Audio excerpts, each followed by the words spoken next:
आपका ज्ञान ही आपको चार लोगों के बीच में खड़े होने लायक बनाता है। अब आप किसी ऐसे ग्रुप में खड़े हो जाओ जो क्या बात कर रहा है आपको पता तक नहीं है, तो आप बस स्माइल करते हुए हाँ हाँ में सर हिलाते रहोगे। और कई बार तो यार लोग पूछ भी लेते हैं कि बताइए जरा क्या बोला मैंने या क्या मतलब है इसका। और फिर हमें अपने अंदर बड़ी बेशर्मी सी फील होती है कि यार मुझे पता तो कुछ है नहीं, अब इसने एकदम से पूछ लिया तो मैं क्या आंसर करूं। और हम ये सोच ही रहे होते हैं कि तभी सामने वाला हंस पड़ता है कि यार तुझे ये भी नहीं पता, और हाँ हाँ मैं सर तो बड़ी जल्दी हिला रहा था। और यार सिर्फ इतना ही नहीं, जब हमें पता नहीं होता कि लाइफ में क्या चल रहा है, दुनिया में क्या चल रहा है, तो हम बाहर के ज्ञान से बिल्कुल परे रह जाते हैं। अगर मैं छोटा सा एग्जाम्पल दूं तो वो ये है कि किसी को नया मोबाइल खरीदना है तो एक नॉर्मल बंदा दुकान पर जाएगा और दुकानदार को बोलेगा कि मुझे इतने से इतने तक की रेंज में कोई मोबाइल दिखा दो। अब दुकानदार उसी रेंज तक के उसे मोबाइल दिखा देगा और वो उसी में से कोई ना कोई मोबाइल खरीद कर ले आएगा। पर आप में से बहुत कम लोग ये जानते होंगे कि कंपनी अपने नए मोबाइल और कई बार कुछ ऐसे मोबाइल जो हाल ही में लॉन्च हुए हैं वो सिर्फ ऑनलाइन ही सेल करती है। अब जो दुकानदार आपको मोबाइल देते हैं वो पहले के मोबाइल होते हैं, हर बार आपको लेटेस्ट मोबाइल नहीं मिलता। पर अगर उस बंदे को इस चीज की नॉलेज होती, इस चीज का ज्ञान होता, तो वो जरूर पहले ऑनलाइन चेक करता, देखता उस रेंज में उसे कौन कौन से नए मोबाइल मिल रहे हैं। फिर वो उसके रिव्यू पढ़ता कि कहीं कुछ खराबी तो नहीं है इसमें, कहीं इसकी बैटरी कम तो नहीं चल रही, या कहीं इसमें हीट का इश्यू तो नहीं है। मतलब एक समझदार बंदा पूरी तरह चेक करके फिर मोबाइल लेता, और यहाँ उसे लेटेस्ट जो हाल ही में मोबाइल लॉन्च हुआ है वो मिलता। पर क्योंकि उसे इतना ज्यादा नहीं पता था तो वो सीधा दुकान पर जाकर मोबाइल ले आया।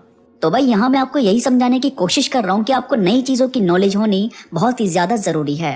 अगर आप आज के जमाने के साथ नहीं चलते तो ये जमाना आपको पीछे छोड़कर बहुत आगे निकल जाएगा।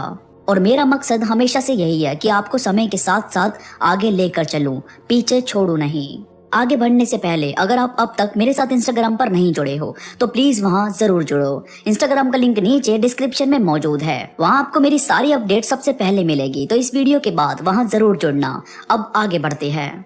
तो दोस्तों आपको नई नॉलेज कहाँ से मिल सकती है, कैसे आप अपने आप को और ज्ञानी और समझदार बना सकते हो, इसमें सबसे पहले है करंट टॉपिक को जानने की कोशिश करो। अब देखो आप सबके पास सोशल मीडिया है, सबके पास मोबाइल है, तो हम सब से कुछ भी छुपा हुआ तो नहीं है। आप मोबाइल का इस्तेमाल सिर्फ टाइम पास करने के लिए मत करो, आप इसे नॉलेज का सोर्स बनाओ।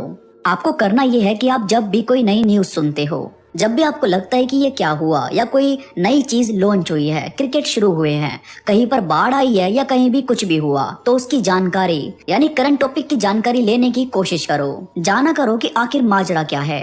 इससे होगा ये कि आप में सवाल उठाने की उत्सुकता बढ़ेगी। वो बोलते हैं ना कि क्वेश्चन मार्क लगाओ, जानो जरा कि आखिर क्यों होता है ऐसा, क्यों है ये, साल में 12 ही महीने क्यों हैं, सूरज पूरब से ही क्यों निकलता है, महंगाई के बढ़ने का राज क्या है, और हाल ही में अफगानिस्तान वाला जो केस हुआ वो हुआ कैसे। मतलब करंट सिचुएशन को जानने की कोशिश करो, यहाँ से आपकी नॉलेज बढ़ने लगेगी। जब आप सवाल उठाने लगोगे तो आंसर भी ढूंढना शुरू कर दोगे, और ये होगा आपका पहला और भारी कदम जो आपको वाकई में काफी चीज जानने का मौका देगा। इसके बाद लाइफ से जुड़ी बुक्स और टॉपिक को सुनो। जिंदगी के एक्सपीरियंस पर कई बंदों ने अपनी बायोपिक लिखी होती है, कई बंदों ने एक्सपीरियंस शेयर किए होते हैं, कई वीडियोस में आपको लाइफ को प्रैक्टिकल तरीके से समझाया गया होता है। मतलब बहुत सारी ऐसी किताबें और वीडियोस हैं जो आपको लाइफ से रूबरू करवाती है, लोगों को जानना सिखाती है, कम्युनिकेट कैसे करें, कैसे किसी के साथ रहें, लाइफ के अलग अलग रंग क्या हैं। जब आप थोड़ा सा सर्च करोगे तो आपको कोई ना कोई बुक मिलेगी, कोई ना कोई ऐसी वीडियो दिखेगी, तो उसे आराम से सुना करो। जो काम की बात हो उसे अपने पास रखो, बाकी दिमाग से हटा दो बस। इसके बाद ठोकर से सीख लो। कहने की बात तो ये है नहीं, मगर 100% सच है कि अपनी ठोकर से बड़ा गुरु दूसरा कोई नहीं होता। भाई जब आपको ठोकर लगती है तब आपकी आंखें खुलती है और तब आपका दिमाग 2 गुना तेजी से काम करता है। तो अपनी ठोकर को व्यर्थ मत जाने दो, आप उससे सीख लो और लोगों को सिखाओ कि इस रास्ते पर चलो तो जरा संभल कर चलना। इसके बाद लोगों से बात करो या उन्हें सुनो। सबसे आसान तरीका है ज्ञान को थोड़ा और बढ़ाने का, क्योंकि यार जब हम बोलते हैं तो हम बस अपनी ही बात रिपीट कर रहे होते हैं, पर जब हम सुनते हैं तो हम कुछ नया जानते हैं।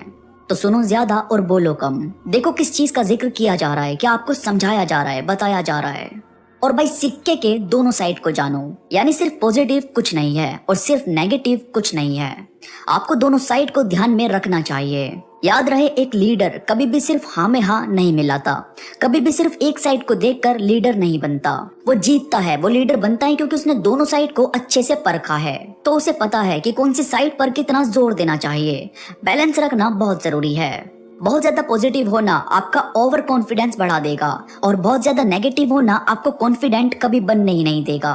तो नमक की तरह रखो चीजें, स्वाद अनुसार इस्तेमाल करो, हल्का सा भी कम और हल्का सा भी ज्यादा ना हो। तो यार ये थी कुछ बातें जो वाकई आपके ज्ञान को बढ़ाने में मदद करेगी, आपको पॉजिटिव बनाएगी। वीडियो पसंद आई हो तो प्लीज लाइक करो और कमेंट में मुझे जरूर बताओ कि आपको ये बातें कैसी लगी। इसके साथ ही मेरे साथ इंस्टाग्राम पर अभी जुड़ो। इंस्टा पर आप मुझसे बात भी कर सकते हैं। इंस्टाग्राम का लिंक नीचे डिस्क्रिप्शन में मौजूद है। तो अभी के लिए बस इतना ही। मैं मिलूंगा आपसे नई वीडियो के साथ। तब तक के लिए धन्यवाद।